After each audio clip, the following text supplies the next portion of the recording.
এইভাবে হয়তো আপনাদের মাঝ থেকে একদিন পরিচিত আপনজন মানুষ চলে যাবে। হঠাৎ করে গত 4 দিন আগে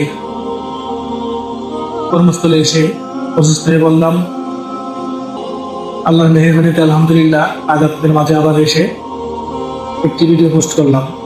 সবাই দোয়া করবেন, কারণ হয়তো এরকম সময় আসবে কারণ কেউ জানানোর সময় থাকবে না, দুনিয়ার জমিনে হায়াত শেষ হয়ে যাবে, এই ফেসবুকের পর্দা বন্ধ হয়ে যাবে, সবার কাছে ক্ষমা চাইতে হয়তো পারবো না।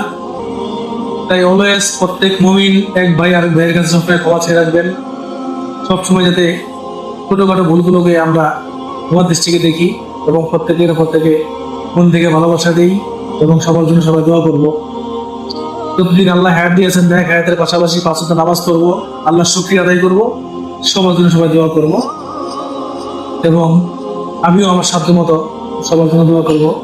আল্লাহ সবাইকে যেন সুস্থ এবং সবল রাখেন, সবাইকে যদি ঈমানের সাথে মৃত্যুবরণ করার তৌফিক দান করেন।